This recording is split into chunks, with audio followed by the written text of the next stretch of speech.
तो आप सभी का स्वागत करता हूं अपने YouTube चैनल लेट्स डिस्कस में। दोस्तों आज हम क्लास 10th का सामाजिक विज्ञान का वर्कशीट नंबर 22 करने जा रहे हैं। और यह वर्कशीट दोस्तों आपके भूगोल से लिया गया है।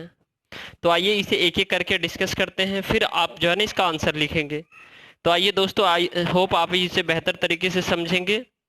प्रारंभिक जीविका निर्वाह कृषि क्या होता है। उसके बाद गहन जीविका कृषि और वाणिज्यिक कृषि, ये तीनों में डिफरेंस है दोस्तों। तो प्रारंभिक जीविका निर्वाह कृषि अर्थात प्रारंभ में जब हम करते थे तो यह भूमि के छोटे टुकड़ों पर ही की जाती थी स्टार्टिंग में। और जबकि यह प्राचीन औजारों जैसे कुदाली, हंसिया, खुरपा आदि तथा परिवार के सदस्यों के साथ की जाती थी प्रारंभिक कृषि। और इसमें किसान वर्षा और मृदा की उर्वरता पर निर्भर करते थे। अर्थात दोस्तों प्रारंभिक कृषि में जो है ना, तो जो लोग आज की तरह जो पंप वगैरह पानी वगैरह जो देने के लिए अलग अलग तरीके का जो मशीन वगैरह बन गए हैं जो है ना, तो वो सब नहीं हो थे पहले। लेकिन अब हम गहन कृषि देखते हैं दोस्तों। यह बड़े फार्म पर की जाती है, ये गहन कृषि बड़े फार्म पर की जाती है और इसमें आधुनिक मशीनें, उच्च उत्पादकता वाले बीजों, रासायनिक खाद व कीटनाशक आदि का प्रयोग किया जाता है। मतलब इसमें हाई क्वालिटी का बीज किया जाता है, उपयोग किया जाता है, कीटनाशक किया ये उपयोग किया जाता है। इसमें सिंचाई के लिए नहरों एवं नलकूपों का प्रयोग किया जाता है। वाणिज्यिक कृषि क्या होता है दोस्तों। इस प्रकार की कृषि में उच्च उत्पादकता प्राप्त करने के लिए आधुनिक बीज, मतलब वाणिज्यिक कृषि, वाणिज्य शब्द से ही ये जो है ना क्लियर है दोस्तों। वाणिज्य मतलब व्यापारी करने के लिए, व्यापार करने के लिए जो कृषि है, ठीक है, इसको ज्यादा से ज्यादा हम उत्पादन करना चाहते हैं। और आधुनिक बीज मतलब नए नए बीज, अच्छे बीज, उत्तम क्वालिटी के बीज, कीटनाशकों का उपयोग करते, रासायनिक उर्वरकों का प्रयोग करते, जैसे ऊर्जा, पोटास, यूरिया, ये सब जो खाद है वगैरह उपयोग करते हैं। मेन्योर भी उपयोग करते हैं। उसके बाद रोपण कृषि एक प्रकार की वाणिज्य कृषि है। इसमें बड़े पूंजी व श्रमिकों की सहायता से कृषि के एक बड़े भूभाग पर एकल फसल बोई जाती है। अर्थात रोपण कृषि जो है ना दोस्तों, ये एक वाणिज्य कृषि है। वाणिज्य अर्थात व्यावसायिक कृषि है जिसको बड़े भूभाग पर किया जाता है, ठीक है।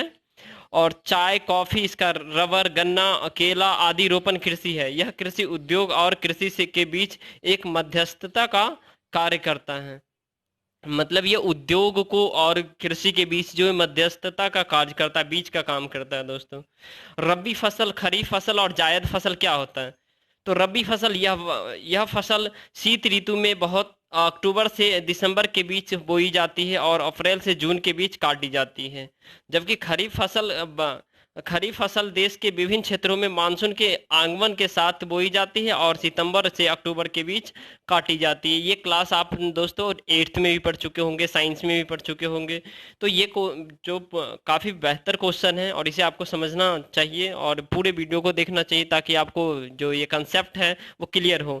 जायद फसल, यह रबी और खरीफ फसल के बीच ग्रीष्म ऋतु में बोई जाती है, जिसे जायद फसल कहते हैं दोस्तों। रबी फसल का ये एग्जाम्पल क्या है, गेहूं, जौ, चना, मटर और सरसों प्रमुख रबी फसलें हैं। जबकि खरीफ फसल का एग्जाम्पल है चावल, मक्का, ज्वार, बाजरा, तूर जिसे अरहर कहते हैं, मूंग, उड़द, कपास, जूट, मूंगफली और सोयाबीन प्रमुख फसलें हैं। उसके बाद जायद फसल का एग्जाम्पल तरबूज है, खरबूज है, खीरा है। ये सारे जायद फसल होते हैं दोस्तों। यह रबी और खरीफ फसल के बीच में ग्रीष्म ऋतु में बोई जाती है। उसके बाद रबी फसल उत्तर व उत्तरी पश्चिमी राज्य जैसे पंजाब, हरियाणा, उत्तर प्रदेश, हिमाचल प्रदेश और जम्मू कश्मीर प्रमुख गेहूं उत्पादक राज्य है। तो दोस्तों आपसे पूछा जा सकता है सबसे ज़्यादा गेहूं किस राज्य में उगाई जाती है। तो उत्तर व उत्तर पूर्व पश्चिमी राज्य जैसे पंजाब, हरियाणा, उत्तर प्रदेश, हिमाचल प्रदेश और जम्मू और कश्मीर, ठीक है।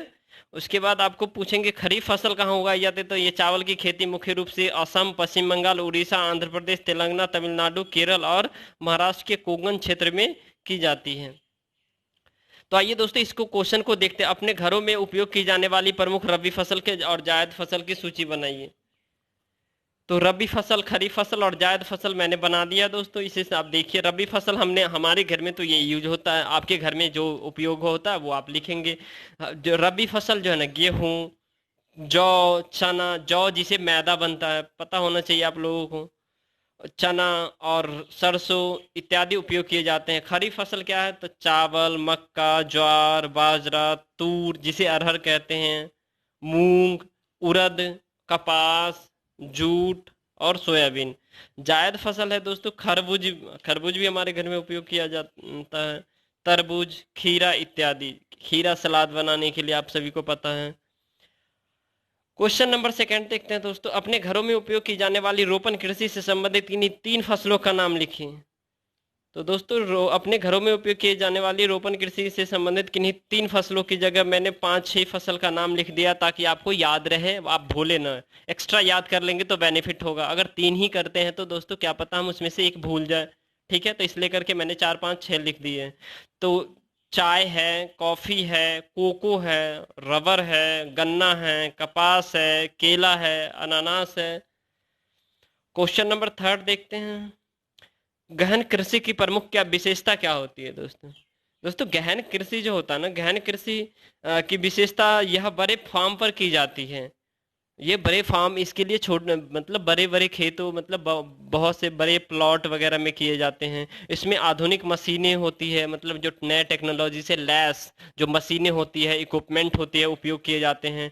मशीनों उच्च उत्पादकता, इसमें ज़्यादा उत्पादन होते हैं वाले बीज, मतलब हाई क्वालिटी के बीज इसमें उपयोग किए जाते हैं। रासायनिक खाद किए जाते हैं व कीटनाशक दवाई वगैरह इत्यादि का प्रयोग किया जाता है। और इसमें सिंचाई के लिए नहरों व नलकूपों का प्रयोग किया जाता है। सिंचाई के लिए नहरों व नलकूपों का प्रयोग किया जाता है। भारत में खेती एक जुआ है, क्या आप इस बात से सहमत है? अपने उत्तर के पक्ष में 2 तर्क दीजिए। बिल्कुल हम सहमत है। भारत में खेती एक जुआ है, हम एक बिल्कुल सहमत है दोस्तों।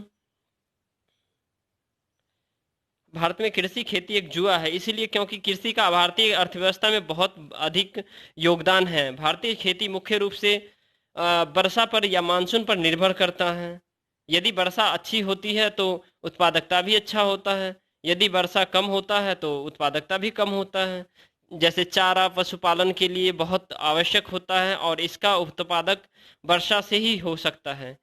इस जुआ में मानसून यदि किसानों को साथ दे तो बेहतर उत्पादन होता है, अगर ना दे तो फसल बर्बाद हो जाती है।